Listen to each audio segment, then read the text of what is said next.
Esse é o Ancapsu e nós vamos falar agora sobre o acordão com relação aos condenados no 8 de janeiro. Parece que o Hugo Mota está sabendo que vai passar a anistia na Câmara. Para não comprar briga com o STF, eles já estão querendo negociar agora. O STF, Hugo Mota e Lula estão querendo negociar uma redução das penas do pessoal do 8 de janeiro. Isso é um problema, porque em tese isso não poderia ser feito, né? Se houve um julgamento e os juízes concordaram que as pessoas têm penas específicas, você não pode voltar atrás. Ah, não, o crime está aqui, mas eu vou desconsiderar essa sua pena, eu vou diminuir aqui, né? Ou seja, é uma coisa que é jogar totalmente fora o direito e partir para negociação política aberta.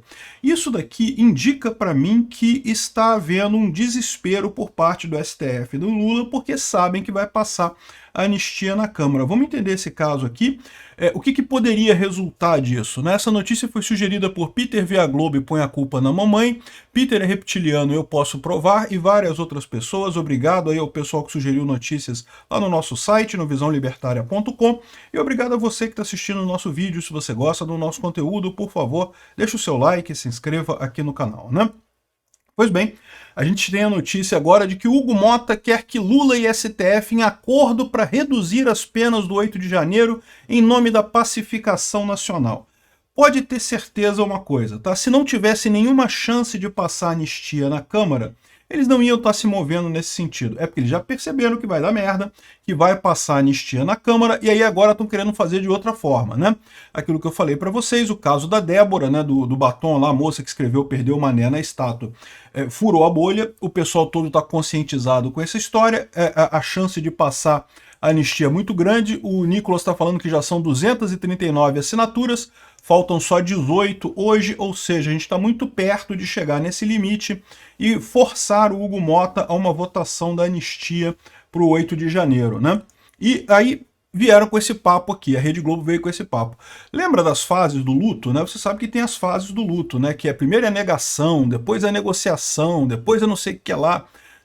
Ou seja, eles estão seguindo esse negócio. A primeira coisa era, não tem chance nenhuma, que foi cometer o crime, tem que ficar 14 anos na cadeia mesmo, que não sei o que lá, não sei o que lá.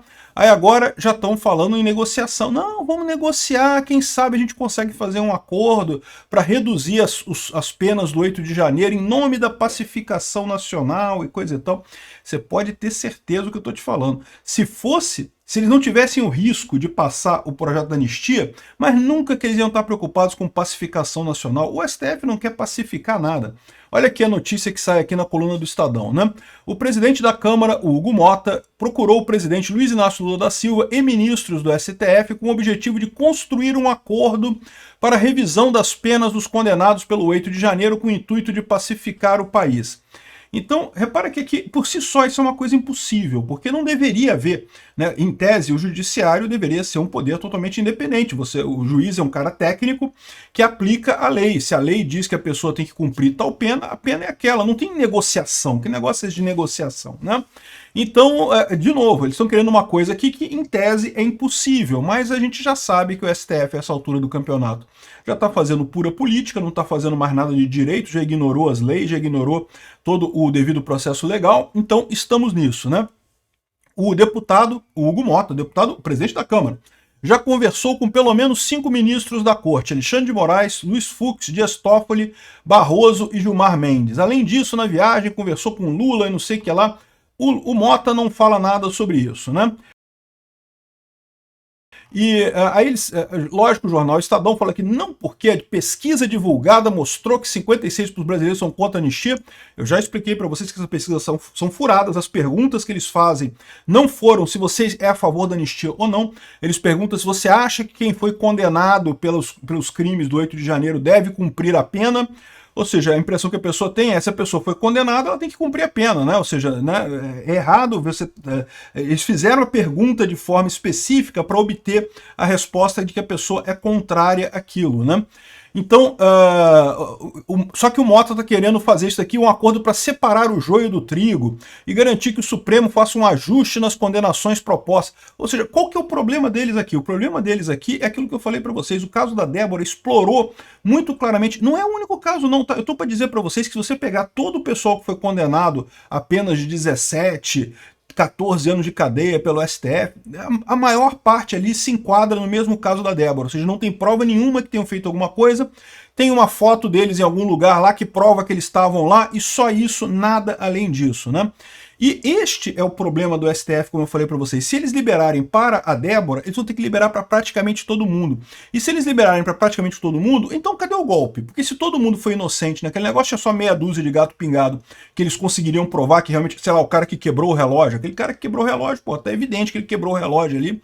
É um absurdo mesmo que ele fez. Ele teve outros casos de pessoas que efetivamente quebraram coisas que não tem o que dizer, né? Esse pessoal acabaria condenado mesmo. Mas aí ia ficar um caso muito fraco, né? Como é que eles iam condenar o Bolsonaro também nessa história? Se tem só meia dúzia de gato pingado e a maior parte nem queria golpe, como é que vai dizer que o golpe é do Bolsonaro? Entenda, esse é o problema do STF. Eles não têm problema em aliviar para o pessoal do 8 de janeiro. Inclusive, eu já falei para vocês que eu acredito que a expectativa deles é que depois que condenarem o Bolsonaro, o próprio STF planeja dar perdão para todo mundo do 8 de janeiro, mas só depois de condenar o Bolsonaro. Só que, enquanto eles não condenam o Bolsonaro, eles precisam manter essa jurisprudência que eles criaram de que, não, se teve alguma coisa a ver com o 8 de janeiro, é culpado de golpe de Estado. Por quê? Porque eles vão colocar o Bolsonaro exatamente nessa situação. Teve alguma coisa a ver com o 8 de janeiro o Bolsonaro? Não, não teve nada a ver. Ele até falou para não fazerem nada. Mas vão tentar colocar ele lá no negócio e daí condenar ele pelo golpe, né? Enfim, o deputado do PL, o líder do PL na casa, o Sócine Cavalcante, diz que o Mota procura uma saída salomônica, né? O rei Salomão, que seria aquele cara que diz que ia cortar o bebê no meio e coisa e tal, para anistia. Ou seja, eles querem tirar só as pessoas que realmente têm culpa. Olha que coisa absurda, né? O ponto que chega a coisa, a saída salomônica, a saída do meio termo, é só culpar quem realmente tem evidência de que quebrou alguma coisa, que fez alguma coisa. Sendo que, caramba, né? Isso deveria ser o básico do básico, né? Lógico que no caso da moça lá, da Débora e coisa e tal, jamais deveria ser condenado a 17 anos de cadeia, e tantas outras pessoas que também estão condenadas nessa história. A rejeição popular à anistia dá respaldo a Mota não pautar o projeto. Que rejeição popular? Rejeição popular que está na pesquisa, porque nas ruas você vê que o pessoal que é contra a anistia junta 3 pessoas, o pessoal que é a favor da anistia junta não sei quantas mil, né? Enche de gente lá, né? Agora, ou seja, o que eles estão querendo fazer aqui, ó, é separar quem planejou a tentativa de golpe das pessoas que foram usadas como massa de manobra, que foram lá. Ou seja, eles querem sair com alguma coisa ali, né? Só que é aquele negócio aqui, ó. A rejeição popular dá respaldo à Mota para não pautar o projeto. Mas a questão é que já estão levantando aqui, ó, quase 239 assinaturas, já tem 239 assinaturas. Então, ou seja, falta pouco. Vão ter a votação. E é isso que está apavorando o pessoal. Parece que ontem, dia 10, não, desculpa, hoje, dia 10, Bolsonaro e Mota estão reunidos em Brasília para tratar do PL da anistia. Ou seja, devem estar querendo chamar o Bolsonaro para esse grande acordão. Eu, se fosse o Bolsonaro, não aceitava acordo nenhum. Ele está muito perto de ter todas as assinaturas que precisa, vai passar a anistia, não precisa de acordo nenhum. Agora, é verdade que se você passa a anistia, veja, a anistia passando na Câmara tem que passar no Senado. No Senado vai ser mais difícil de passar, mas uma vez passado na Câmara, é muito pouco provável que o Senado segure, tá? A grande problema isso vai para o Lula. O Lula pode vetar a anistia. E se o Lula vetar a anistia, isso faria com que a anistia tenha que ser derrubado o veto. Então, ou seja, o processo todo de aprovar isso tudo e para o Lula voltar a derrubar o veto, isso aí levaria uns 6 meses no final das contas, né? E, além disso, existe o risco do pessoal do STF implicar e dizer que o projeto da anistia é inconstitucional. É um absurdo completo, a anistia está prevista na Constituição, é explícito na Constituição que é direito do Congresso fazer anistia, então não teria por que considerar isso inconstitucional, mas é aquele negócio, né? Eles vão achar motivos para fazer isso lá, motivos que nunca existiram, por exemplo, que eles não falam nada da anistia lá dos anos 70, lá, né, de 1970, foi 82, né, que foi assinada a anistia lá, 82, e agora vão dizer que não pode anistia agora, né? Mas enfim, existe esse risco do STF barrar a anistia também. Então, ou seja, talvez a alternativa fosse realmente esse grande acordão para tentar chegar num ponto comum aí que consiga reduzir essas penas, né?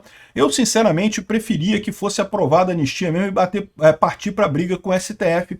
É o que tem que acontecer, tem que desgastar muito o STF, ele está cada vez mais desgastado. Desgastar o STF implica em mais votos para a direita. Quanto mais a direita conseguir desgastar o STF, mais ela garante votos em senadores contra o STF em 2026 e, portanto, senadores a favor de Bolsonaro. Tem que partir para o pau. Essa é a minha visão. Não sei o que o Bolsonaro vai conversar com o Hugo Mota. Porque, como eu falei, pode ser que o Bolsonaro tenha uma abordagem mais que não, que temos que salvar as pessoas. Então, se esse caminho salva as pessoas ali, condena só os que realmente quebraram coisas, só que fizeram coisas realmente ruins, então beleza, vamos partir por aí. Você libera esse pessoal, aí o pessoal que quebrou mesmo alguma coisa, que tem uma coisa, né? Não sei como é que vai ser o acordo, vamos ver como é que vai ser o acordo aqui. O fato é que estão falando isso daqui. Lembra? Para eles estarem falando isso daqui é porque eles estão com medo da anistia passar. Se eles não tivessem preocupação com a anistia, eles jamais estariam falando em negociar, em chegar no meio termo, não sei o que lá. Se estão falando é porque sabem que vão perder. O Bolsonaro vai entrar nessa história, vai topar isso daqui? Pode ser que tope, como eu falei, se a preocupação dele é aliviar a pena das pessoas mais rapidamente. Aceitar um acordo com esse pessoal implicaria em liberar as pessoas mais rápido, em compensação, seria ruim politicamente. O Bolsonaro ficaria com mais uma pecha de que fez acordo com o STF e também perderia do ponto de vista político, porque, como eu falei, quanto mais o PL bater no STF, mais ele ganha voto em 2026. Vamos ver qual vai ser a decisão do Bolsonaro nessa história. De novo, eu por mim partia para o combate, partia para aprovar a anistia e deixa o STF brigar lá, recusar, decretar inconstitucionalidade, seja lá o que for. Mas eu entendo, se ele tiver ir para o outro lado também, quiser fazer negócio para tentar uma coisa mais rápida, eu consigo entender também essa decisão, não acho que seja absurda não. Obrigado por assistir o vídeo até o final. Além de curtir, compartilhar e se inscrever no canal, considere se tornar patrocinador com valores a partir de R$ 1,99. Clique no botão Seja Membro abaixo para saber as condições e vantagens de patrocinar o canal. Mais informações sobre o nosso projeto, visite nossos sites indicados na tela.